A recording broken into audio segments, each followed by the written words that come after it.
I honestly have to say, like I was saying in the car, like you've elevated my consciousness with these conversations, and and learning more about your legacy. Just I'm a big believer in giving people their roses while they're still here. So just in the last. Well, my belief is if you need some roses, I ain't gonna give them to you. It's bullshit. Huh? I hear you. You hear what I'm saying? Yes, sir. You need some roses. It's a game.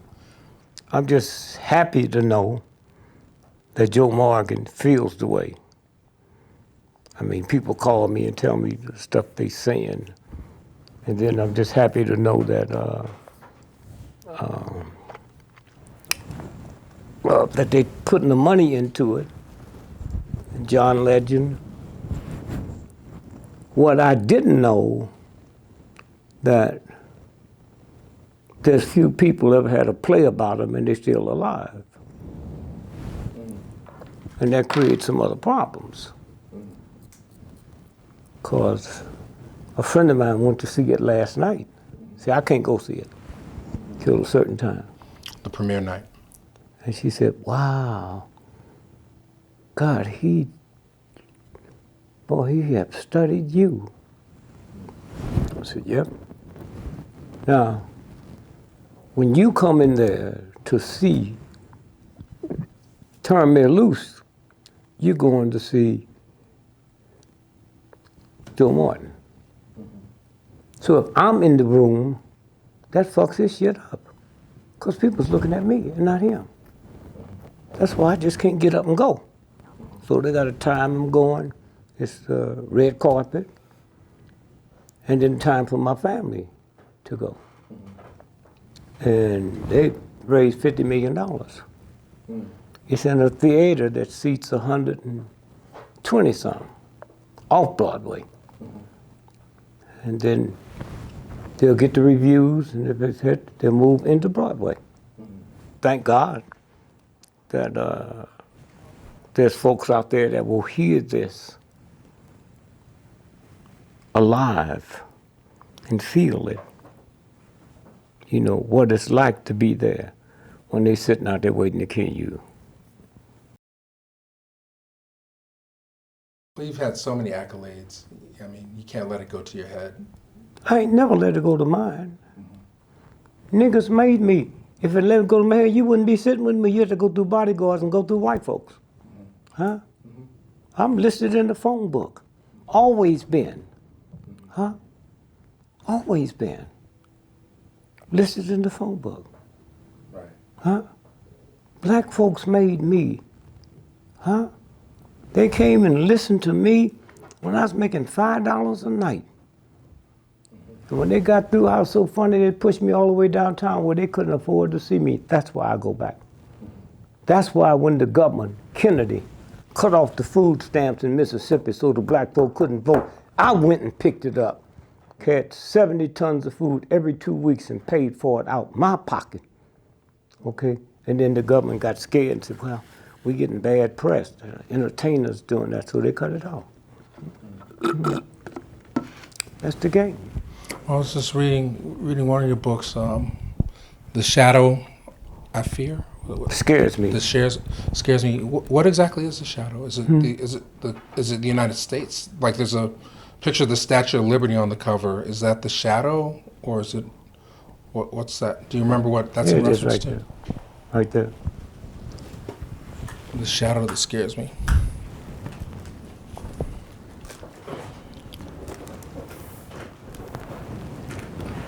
The shadow. So you see the shadow. Mm-hmm. Okay. A French billionaire sent this here. Mm-hmm. The Statue of Liberty. Where the nigger was breaking the chain of slavery. And then white folks changed it. And the only place you can see it, if you go to the New York Library at 55th and 5th, they got the real one. It's a woman breaking the chains of slavery, and it was sent over here to honor black folks and ex-slaves. Mm-hmm.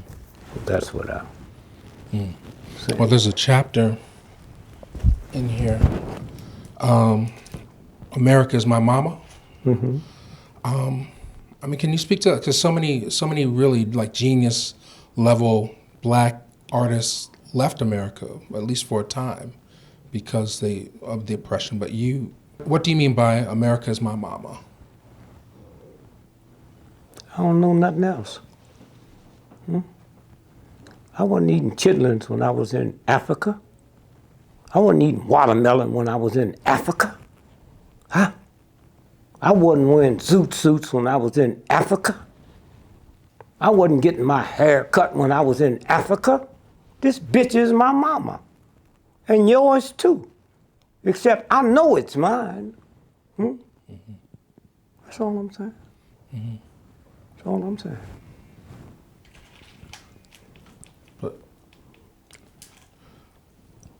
But you hold this country up to certain standards. Me?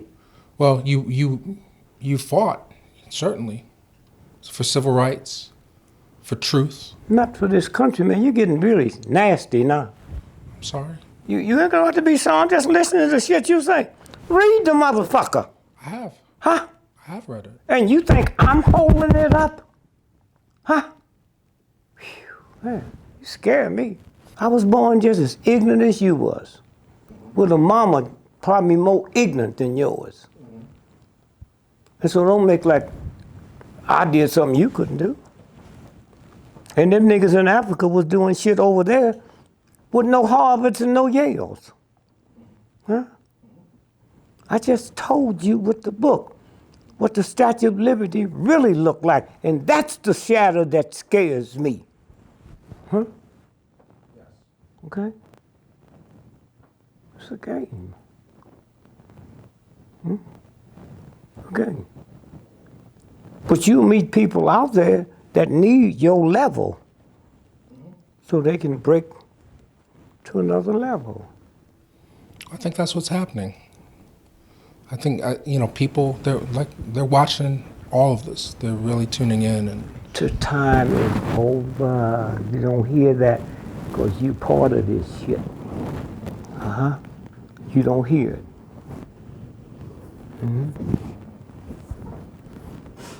And that's why I ain't told you and telling motherfuckers out there what to do to duck it.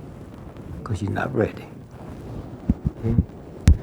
Simple thing you do to duck it. So, simple. Walk down the street with a motherfucking bodyguard. If I'm your bodyguard, an odor comes off me. That's why they invented perfume. That's why hoes over perfume, because you can't smell who they really are. So if I'm your bodyguard, I'm willing to kill or die for you. There's an odor that you smell. So when the real assassination come up, you can't smell it because you've been busy smelling mine. Huh? All killers have the same odor. Whether you killing to save me or killing to kill me. Simple. That's simple. Kennedy had all them bodyguards. And not only did they shoot him, they sent the car back 3 hours later to Cincinnati to have it cleaned out and reworked. And I go around the world and I see my damn hatchets that cut kings' heads off. 10,000 years old. What about forensic? What was that about? It's a game. It's a game. We stupid enough to believe that I would have became president. I ain't never took a science course in my life. But I'm gonna walk around with the box with the nuclear bomb in. You stupid enough to believe that? Huh? So, all you gotta do is open it up. You got a pocket full of apples. I can't put diamonds in your pocket till you dump that bullshit. And I told Medgar, I said, keep your eye open because they're gonna get us tonight. You can feel it. Then my wife called and said to him, I need to talk. I need Dick to call me. They tell me his son just died. So Megha couldn't tell me that. He said, you need to call your wife. Call your wife. She got something. I said, oh, no, man. Shit, no, man. Dude, watch these motherfuckers here. He said, well, I think you said something's wrong with her. Son, well, ain't nothing I can do about it. She got no sense to take him to the hospital. He said, he died. Fuck it. We soldiers on the front line. If I was in Vietnam, you motherfuckers wouldn't tell me to go home. Don't tell me no. And the reason I didn't get shot that night, my plane was late coming in, so the bags was in the car. So we had to go to Memphis, because there's a flight out at 2 o'clock in the morning. And I went there and I hugged him. I said, man, I'm sorry, I can't be here to die with you. Just like that. Now, there's at the end of the book Nigger, it says your wife was upset and you told her, you know, like you, to get her out of her shock, you told her something. No, a white boy called me. So you that rich millionaire nigga? I said, this is me, you motherfucker, you. Said, I just heard on the radio your son died. I said, did they tell you that motherfucker was insured for $100 million? Did he tell you that? Would you say that to my wife? No, he said, I'm glad. I said, would you say that to my wife? I handed her the phone. She's still sitting there rocking with the, bitch, we soldiers. We got time for this bullshit here. And that's when she dropped it. And then we called the undertaker. He came and said, I'd come up talk to you, and you went, no, she ain't talking, I'm talking. So I go down. Told me what it was. Come on, man, this motherfucker was 2 weeks old, man. Me and her gonna ride in the limousine, that motherfucker gonna ride up front. Just simple. Just simple. But did you ask her what she would have preferred if it had been your infant son or you who had died? I didn't have to ask her. I know how this bitch think, man. She think like the typical nigga. You can go to war. I just told you, if I was in war, they wouldn't ask me. Ask that bitch what she think, huh? Okay? That's white shit you talking about. Funerals and all that shit. Putting all that shit outside. That's white shit, huh? I don't have to ask her that, huh? Fuck them children, huh? When that motherfucker come and take you, it don't ask you about your fucking family, huh? So why, when I'm trying to liberate niggas, I got to ask about mine? That's all I'm saying. And fuck y'all, you don't have to understand me. I know me. I know how silly. I know the nigga shit I've done for white folks, huh? I don't get no goddamn permission from you or her. Fuck y'all, okay? I was where you all were, huh? Like I said, white boy coming in and tell all the niggas got killed, they're gonna kill me, okay? I ain't going no goddamn where. Now I know you motherfuckers say, oh, I'll go there. You ain't going no goddamn where. But get the fuck out of here. I'm a soldier, man. That's what a soldier is about. Soldier ain't about family or mama or Mother's Day and that bullshit. And I learned that from this movement. I had a black cop. He was really white enough to be white, married to a black woman, lived in black community, but they thought he was white. So he was at the meeting. And the next day they was gonna rope off the street at 16th and something. And then 2 blocks was all them rednecks, right, with their guns and their pickaxes to kill us. And they said, man, I'm just glad. Just want you to tell the people to cancel the rally. Thank you, man. I went there and got me a bottle of whiskey and went to sleep. Fuck them, these soldiers come out. We come out to die, let's die. So the next day we out there marching. And he see me, he can't talk to me because he's over suspicious that somebody know he a nigga. So he walk up to me and push me and say, what happened? Fuck you. You a state trooper, I'm a soldier. Y'all ain't nothing but punks. So we get to the corner, and I look down, I see them motherfuckers, man.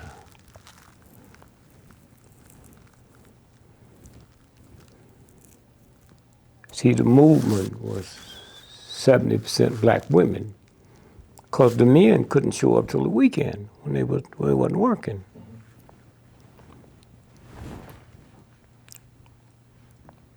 So we walking and singing, and now we in front of them. They move over to our side with their guns and shit, their pickaxes. And the sisters just sang, man, and sang and sang and sang.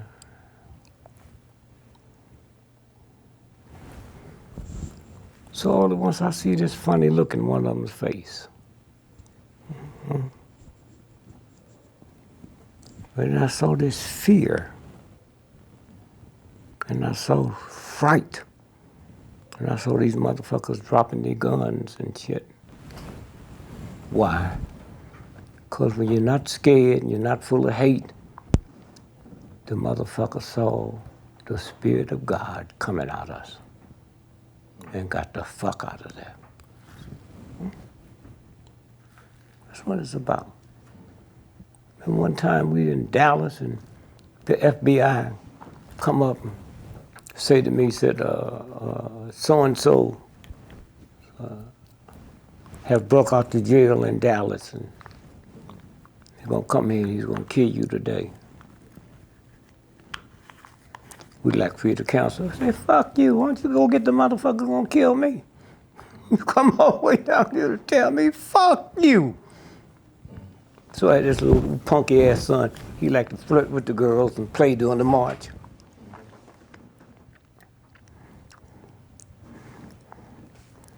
So he back in the back of the line. So I'm marching and I'm thinking, God, man, if this bullet hits me, will it hit me in my head, my shoulder? Will I be able to get down in this ditch? Then all at once somebody come up and touch me. It's my son. Hey, what the fuck you doing up here? He said, I just wanted the right to die with you. You know what I feel like when your son tell you that, man? Mm-hmm. I just want the right to die with you. That's what this movement was about.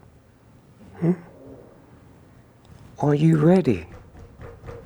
Because when you get that way, can't nothing touch you.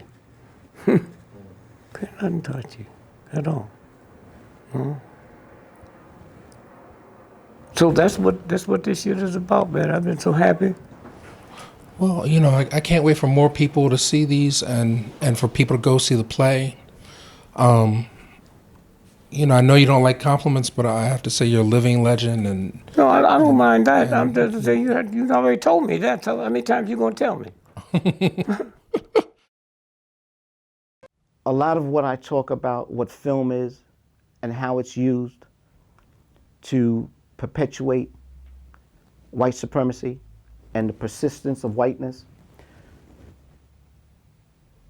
We have this thing that's going on now that makes this society continue, and that's called the illusion of inclusion. We never speak of those that came before us as great. Never speak of them as dead. Absolutely. You don't hear Christians saying the late Jesus. Muslims don't say the late Muhammad, do they? No, not at all. Okay, you don't speak of our greats as being dead. They're supposed to live on through us, right or wrong. Yeah. Right. But what happened? Oh, y'all didn't get that. What happened?